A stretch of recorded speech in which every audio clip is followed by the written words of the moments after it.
తాకట్లో ఉన్న మీ బంగారాన్ని విడిపించి ఆ రోజు ఆన్లైన్ రేటుకి కొంటాం. Sharma gold company.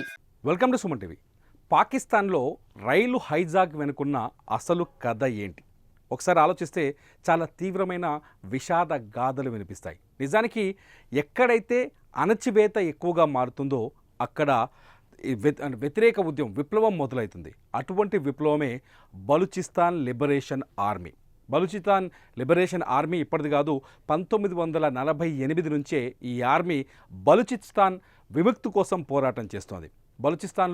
బలూచిస్తాన్ని పాకిస్తాన్ అక్రమంగా ఆక్రమించిందని, బలూచిస్తాన్లో ఉన్న వనరులను దోచుకుంటోందని, ఆ వనరులని సంరక్షించుకోవాలి అంటే బలూచిస్తాన్ని ప్రత్యేక దేశంగా ఏర్పాటు చేయాలనేది ఈ ఉద్యమం వెనుక ఉన్న అసలు కారణం. అంతేకాదు ఈ బలూచిస్తాన్ ఉద్యమానికి భారత్ మద్దతిస్తుందనే ఆరోపణలు చేస్తుంది పాకిస్తాన్ మొదటి నుంచి. నిజానికి బలూచిస్తాన్ ఇరాన్ ఆఫ్ఘనిస్తాన్ బార్డర్లో ఉంటుంది. అక్కడ బంగారం, లిథియం, అట్లాగే చమురు, గ్యాస్ నిల్వలు ఉన్నాయి. ఈ బంగారం, లిథియం, గ్యాస్ నిల్వలపైన చైనా కన్నేసింది.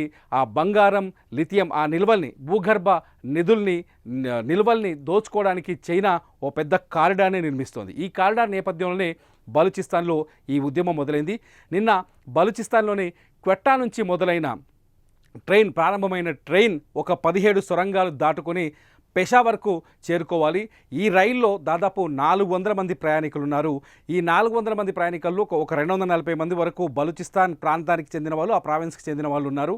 ఒక 182 మందిని బలూచిస్తాన్ ఏతర అంటే వాళ్ళు ఆర్మీ ఉన్నారు, అందులో పారామిలిటరీ వాళ్ళు ఉన్నారు, ప్రభుత్వ ఉద్యోగులు ఉన్నారు. వీళ్ళని ఈ 182 మందిని ఏదైతే బలూచిస్తాన్ లిబరేషన్ ఆర్మీ వాళ్ళని బందీలుగా పట్టుకుంది. మిగతా 102 మందిని భద్రతా సిబ్బంది విడిపించినట్టుగా మనకి ఇప్పుడు సమాచారం అందుతోంది. ముఖ్యంగా ఈ బలూచిస్తాన్లో ఇంత పెద్ద ఘోరం జరగడానికి మొదటి కారణం ఏంటి అని ఒకసారి చూస్తే ప్రస్తుతానికి కనిపిస్తున్న అతిపెద్ద కారణం చైనా నిర్మిస్తున్న ఏదైతే కారిడార్ ఉందో, చైనా ఆ కారిడార్ నిర్మాణానికి వ్యతిరేకంగా ప్రస్తుతం అక్కడ తీవ్రమైన యుద్ధం కొనసాగుతుంది. పాకిస్తాన్లో అతిపెద్ద ప్రావిన్సుల్లో అతి తక్కువ అంటే అతిపెద్ద వైశాల్యం ఎక్కువ కలిగిన అతిపెద్ద ప్రావిన్సుల్లో అతి తక్కువ జనాభా కలిగి ఉన్న ప్రాంతం బలూచిస్తాన్. ఇక్కడ అనేక వనరులకు నిలయంగా ఉంది బలూచిస్తాన్.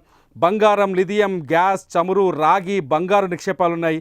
వీటిని సొంతం చేసుకునేందుకు పాక్ ప్రభుత్వంతో పాటు చైనా కూడా తీవ్రంగా ప్రయత్నిస్తోంది. ఈ నేపథ్యంలో అక్కడి ప్రజలు హక్కుల్ని కాలరాస్తోందనే ఆరోపణలు ఉన్నాయి. బలూచిస్తాన్లోని గ్వాదర్ పోర్టుని చైనా, అక్కడ బలూచిస్తాన్లోని గ్వాదర్ పోర్టుని చైనా నిర్మిస్తుంది. ఆ పోర్టు నిర్మాణానికి వ్యతిరేకంగా అంటే గ్వాదర్ నుంచి చైనాలోని జిన్యాంగ్ ప్రావిన్స్ వరకు ఒక ఎలివేటెడ్ కారిడార్ని, ఒక డెవలప్మెంట్కు ఒక నేపథ్యంలో ఒక కారిడార్ని చైనా నిర్మిస్తోంది.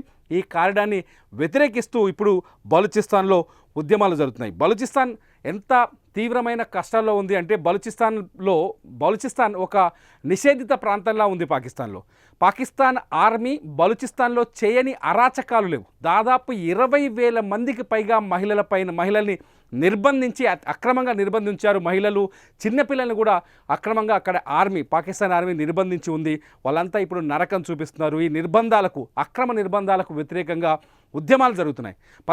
ఈ ఉద్యమాల నేపథ్యంలో ఈ ఉద్యమాలు అనేక మలుపులు జరుగుతున్నాయి. ఈ ఉద్యమాల నేపథ్యంలోనే ఇవాళ ట్రైన్ హైజాక్ వరకు వెళ్ళినట్టుగా మనకు బలూచిస్తాన్ ఆర్మీ వాళ్ళు ప్రకటించడాన్ని బట్టి తెలుస్తుంది. అంతేకాదు పాకిస్తాన్ ఆర్మీ వెళ్ళి ఆ ఏరియాలో మహిళలపైన అత్యంత దారుణంగా, పాశవికంగా అఘాయిత్యాలకు, అత్యాచారాలకు పాల్పడుతుంది. ఇది ప్రపంచం మొత్తం చూస్తోంది. పాకిస్తాన్లో ఆ బలూచిస్తాన్లో ఉన్న నిధులను, భూగర్భ వనరులను దోచుకోవడానికి చైనా కుట్ర నేపథ్యంలోనే బలూచిస్తాన్ని వదులుకునే స్థితిలో లేదు పాకిస్తాన్. అందుకనే బలూచిస్తాన్ని బలవంతంగా పాకిస్తాన్తో కొనసాగేలా సైనిక చర్యలు చేపట్టింది. సైన్యాన్ని పంపించి అక్కడ అఘాయిత్యాలకు, దారుణాలకు పాల్పడుతుంది. ఈ నేపథ్యంలోనే బలూచిస్తాన్లో ఒక పెద్ద తిరుగుబాటు. నిజానికి బలూచిస్తాన్ తిరుగుబాటు ఉద్యమం ఇప్పుడు కొత్తగా మొదలైంది కాదు. భారత్ నుంచి పాకిస్తాన్ విడిపోయిన వెంటనే 1948లోనే పాకిస్తాన్ మాకొద్దు, ఈ స్వార్థపూరిత రాజ్యంలో మేము కలిసి ఉండలేమంటూ బలూచిస్తాన్ ప్రజలు నినదించారు. అంతేకాదు భారత్లో కలిసేందుకు వాళ్ళు అప్పట్లో ఆసక్తి చూపించారు. ఈ నేపథ్యంలో భారత్ బలూచిస్తాన్లోని ఉగ్రవాద కార్యకలాపాలకు, తిరుగుబాటు చర్యలకు భారత్ సహాయం చేస్తోందనే ఆరోపణలు పాకిస్తాన్ చేస్తూ వస్తుంది. నిజానికి భారత్తో సంబంధం లేకుండా అక్కడి అణచివేతకు గురవుతున్న బలూచిస్తాన్ ప్రజలే ఇవాళ ఆర్మీగా తిరుగుబాటు ఉద్యమాలు చేస్తున్నారు. ఈ ఉద్యమాల్లో అనేక మంది ఇప్పటివరకు ప్రాణాలు కోల్పోయారు. ఈ ఉద్యమం నేపథ్యంలోనే ఇవాళ ఏదైతే ట్రైన్ జాఫర్ ఎక్స్ప్రెస్ ఏదైతే ఉందో బలూచిస్తాన్లోని క్వెట్టా నుంచి ప్రారంభం వస్తున్న ట్రైన్ ఏదైతే ఆ ట్రైన్ని హైజాక్ చేశారు. ఇది మొత్తంగా సూక్ష్మంగా చెప్పాలంటే బలూచిస్తాన్లో జరిగిన ట్రైన్ హైజాక్ వెనుక ఉన్న అసలు కథ.